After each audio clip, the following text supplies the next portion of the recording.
어텐션 뉴스 김동빈 기자 어서 오세요. 예, 안녕하세요. 네, 첫 소식은요? 예, 첫 번째 소식은 카이스트 졸업식에서의 외침입니다. 네. 오늘 윤석열 대통령이 대전 한국과학기술원 카이스트라고 하죠. 2024년 학위 수여식장에서 축사를 했는데요.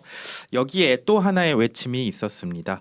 바로 윤석열 대통령을 향해 소리를 지른 한 졸업생이 있었는데요. 예. 윤 대통령의 축사 도중 검은색 학사복을 입은 한 학생이 일어서서 생색내지 말고 R&D 예산을 복원하십시오. 이렇게 소리를 쳤습니다. 예. 대통령실 경호원은 학생의 입을 손으로 막으며 제지하고 여러 경호원이 학생의 팔다리를 들어서 밖으로 끌고 나갔습니다. 저희가 지금 영상을 유튜브와 레인보우로 보내드리고 있는데 정말 순식간에 끌려나가는 모습입니다. 네, 그렇습니다. 해당 학생은 녹색정의당 대전시당 신민기 대변이기도 한 것으로 밝혀졌는데요. 그렇군요. 녹색정의당은 오늘 입장문을 내고 연구개발 예산을 복원하라는 요청 한마디를 내뱉던 와중에 대통령 경호원들에 의해 포갑적으로 끌려나갔다. 그러면서 카이스트 모처에 감금되어 있던 신 대변인은 현재 경찰서로 연행된 상황이다. 이렇게 밝혔습니다. 네.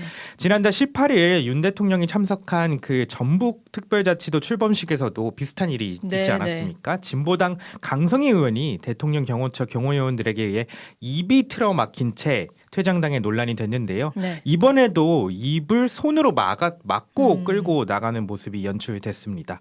대통령 경호처는 경호구역 내에서 경호 안전 확보 및 행사장 질서 확립을 위해 소란 행위자를 분리 조치했다면서 이는 법과 규정, 경호 원칙에 따른 불가피한 조치였다 이렇게 밝혔습니다. 네. 다음 소식은요? 예, 다음 소식은 도요타에 밀린 삼성입니다. 또 어떻게 보면 좀 충격적인 사건이기도 한데요. 예. 일본 도요타 자동차의 시가총액이 7년 반 만에 한국 삼성전자를 제치고 아시아 2위로 올라섰다고 니온게이자 신문이 오늘 보도했습니다. 보도에 따르면 전날 도쿄 증시에서 도요타는 전날 대비 0.1%포인트 내린 3,382엔 우리 돈으로 약 29,990원의 장을 마감했고요. 같은 날 한국 증시에서는 삼성전자는 1.4%포인트 떨어진 73,000원에 마감했습니다. 어제 조가 기준 시가총액을 보면요. 도요타가 55조 1,772억엔 그러니까 약 489조 원이었고요. 삼성전자는 335조 원이었습니다. 그러니까 이제 역전된 거죠.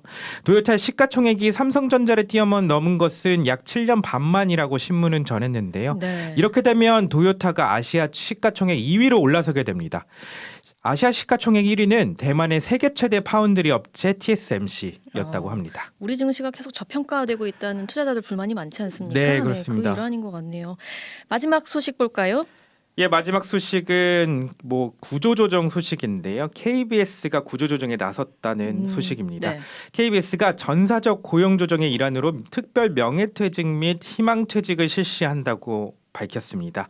특별 명예퇴직 같은 경우는 20년 이상 근속한 경우 가능하고 약 1,874명이나 대상자에 오른다고 합니다. 예. 희망퇴직자 같은 경우는 1년 이상 근속자를 대상으로 한다고 합니다. KBS 측은요.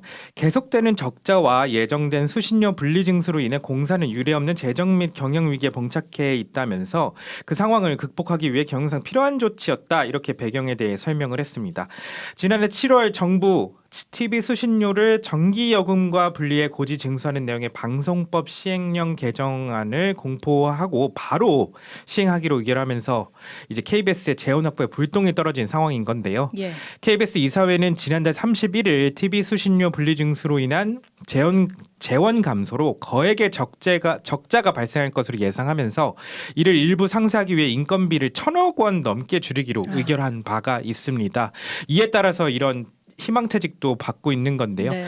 이날 이사회에서 통과된 예산안에 따르면 KBS는 올해에만 1,431억 원의 적자를 기록할 것으로 내부적으로 예상하고 있다고 합니다. 네, 여기까지 김동빈 기자였습니다. 네, 감사합니다.